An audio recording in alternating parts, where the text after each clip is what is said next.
Thank you very much. As you know, Little Big Planet was a very ambitious game for our small team. It focused on Sackboy playing through a simple platformer story which introduced the world to play, create, and share.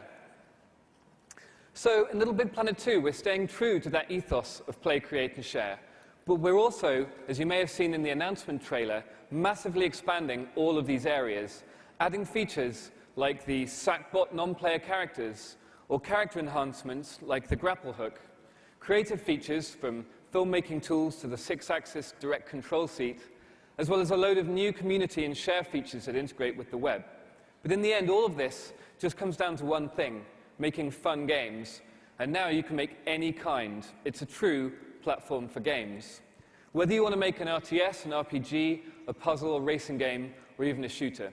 So today we're going to focus on that breadth and the new competitive scoring modes, which we showcase how easy it is to bring competition into Little Big Planet.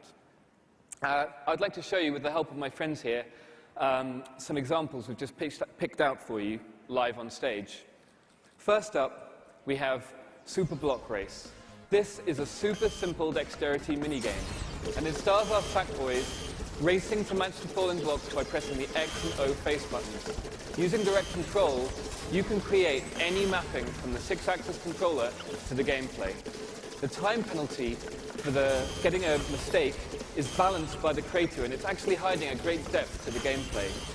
It was a great way to create a simple piece of gameplay mechanic with just a few physical tools that you'll be familiar if you've ever used Pop-It in Little Big Planet 1.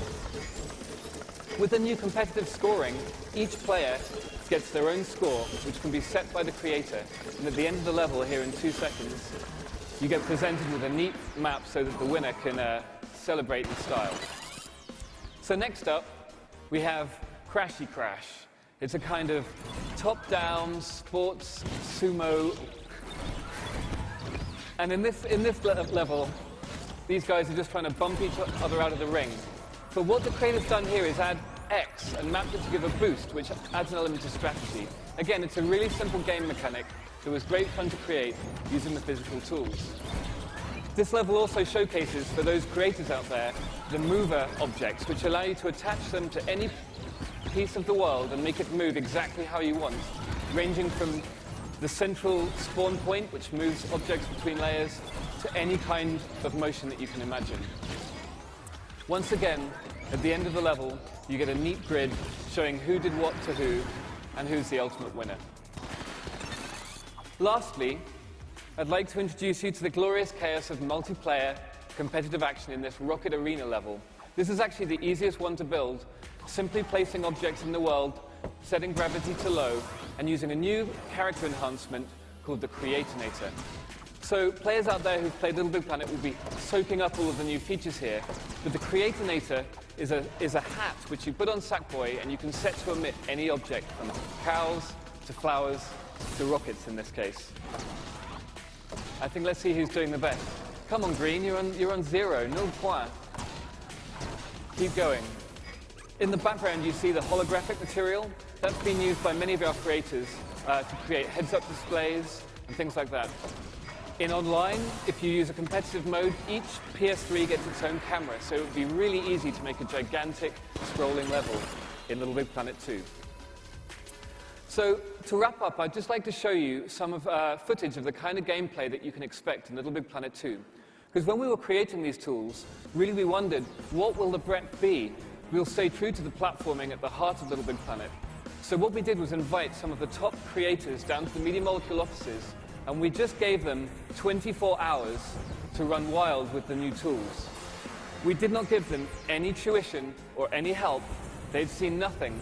And this is all unedited footage created in one night by some guys ranging from a kind of gallery shooter here. Sackboy is doing way more than just platforming.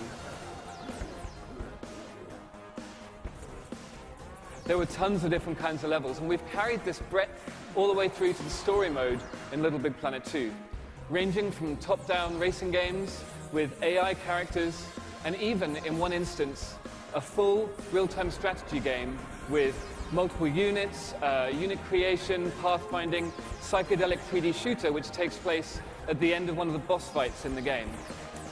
What you just saw was an example of the breadth of the in-game tools, the things that we use at Media Molecule and which our fans and our creators use also, ranging from custom HUDs to all of those features in the RTS. It's super easy and it looks beautiful. With Little Big Planet 2, the breadth and the possibilities are endless. You can make any kind of game you can imagine. It's truly a platform for games. Thank you for your attention.